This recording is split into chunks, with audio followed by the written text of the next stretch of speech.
पीछे हट रहा है और इंडिया चाइना फ्यूचर की एनर्जी पर कंट्रोल के लिए रेस में लगे हुए हैं। लगभग 19,000 करोड़ प्लस का इंडिया का बेट है ये। लेकिन क्या ये नेक्स्ट ऑयल रेवोल्यूशन भी हो सकता है और कौन से स्टॉक्स या कंपनीज इससे सबसे ज्यादा प्रभावित होंगे, किनको फायदा मिलेगा, आइए जानते हैं। तो एक साइलेंट रेवोल्यूशन फिलहाल इंडिया में चल रहा है, that is the green hydrogen. जहां यूएस और यूरोप कॉस्ट इश्यूज की वजह से स्लो हो रहे हैं, वहीं इंडिया और चाइना अग्रेसिवली आगे बढ़ रहे हैं। इंडिया ने लगाया था लगभग $2.1 billion, to be precise 19,700 crore का बड़ा बेट और टारगेट रखा था साल 2030 तक 5 मिलियन टन प्रोडक्शन का। ये नंबर इतना बड़ा है कि आज के ग्लोबल मार्केट का भी 5x यानी 5 गुना है। तो पहले आइए समझ लेते हैं कि ग्रीन हाइड्रोजन आखिर है क्या। तो ग्रीन हाइड्रोजन मतलब पानी को तोड़कर काटकर हाइड्रोजन बनाना रिन्यूएबल एनर्जी, सोलर और विंड के जरिए, जिसमें नो पोल्यूशन, नो कार्बन, इसलिए इसको फ्यूचर फ्यूल भी माना जाता है, स्पेशली इंडस्ट्रीज के लिए जहां इलेक्ट्रिफिकेशन मुश्किल है, जैसे स्टील, फर्टिलाइजर एंड शिपिंग। लेकिन अब इसमें आता है सबसे बड़ा कॉस्ट गेम। यही इसका सबसे बड़ा चैलेंज भी है। पहले ग्रीन हाइड्रोजन बहुत महंगा था, स्टार्टिंग कॉस्ट लगभग $5 पर KG, but with up time ये कॉस्ट रिड्यूस होके पहुंच गई है ऑलमोस्ट $3 पर केजी।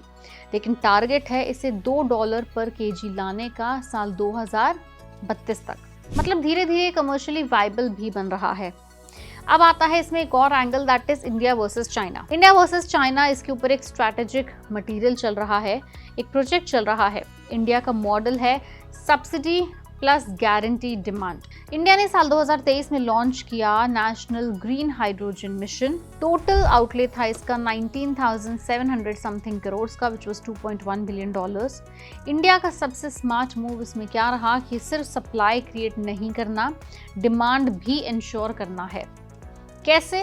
तो बता दें कि सरकार, government backed refineries, fertiliser companies, long term offtake agreements, मतलब जो हाइड्रोजन प्रोड्यूस होगा उसका बायर ऑलरेडी फिक्स्ड होगा। ये मॉडल रिस्क कम करता है इन्वेस्टर्स के लिए भी और कंपनीज के लिए भी। अब इससे बिल्कुल अलग है चाइना का model, which is scale plus state control.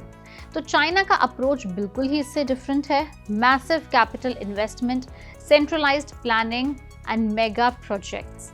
Example में देखें तो इनर मंगोलिया का $2 बिलियन शाइफिंग project already green ammonia export कर रहा है।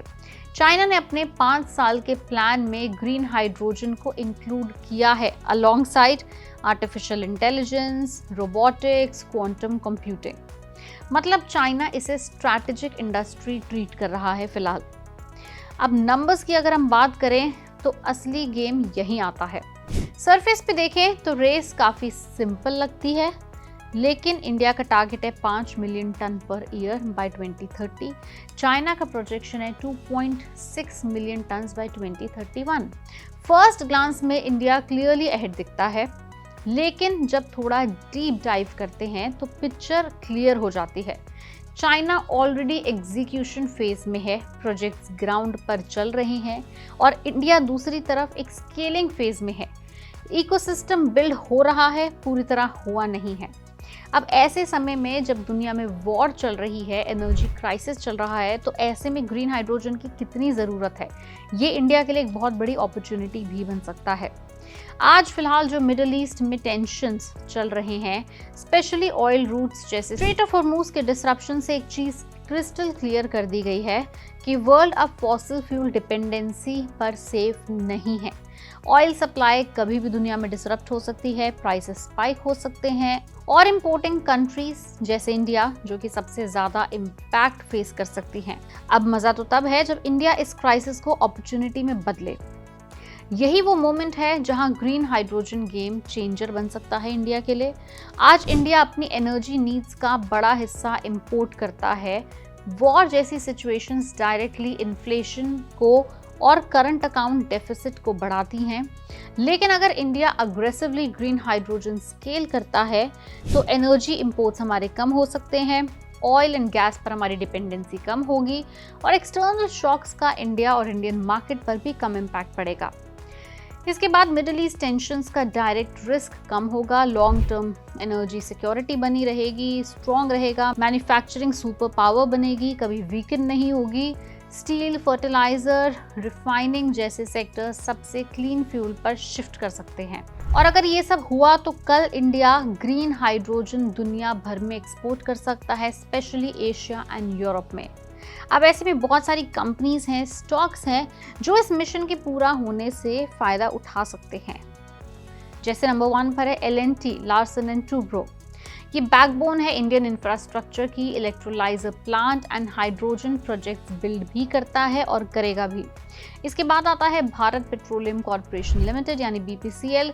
रिफाइनरीज हैं, रेडी डिमांड है इनके पास, ऑलरेडी हाइड्रोजन प्रोजेक्ट्स पर काम चल रहा है। Next in the list is GAIL. 22,000 kilometre की पाइपलाइन ऑलरेडी है, फ्यूचर हाइड्रोजन ट्रांसपोर्ट का भी किंग बन सकती है ये company. JSW steel green steel का अर्ली अडॉप्टर है, डायरेक्ट बेनिफिशियरी हो सकता है इस पॉलिसी से। तो अगला डेकेड डिसाइड करेगा कि क्या चाइना फिर से मैन्युफैक्चरिंग किंग बनेगा या फिर इंडिया एनर्जी रेवोल्यूशन का लीडर बनेगा। ये हमने सिर्फ 3 ही कंपनीज के नाम लिए हैं, लेकिन ऐसी बहुत सारी कंपनीज हैं जो ऑलरेडी एनर्जी के ऊपर रिसर्च कर रही हैं और ग्रीन हाइड्रोजन के ऊपर भी एक्टिवली काम कर रही हैं। याद रहे, हमने सिर्फ इनके नाम आपको एग्जाम्पल के तौर पे बताए हैं, इनमें से किसी में भी इन्वेस्ट करने या ना करने की सलाह नहीं दी।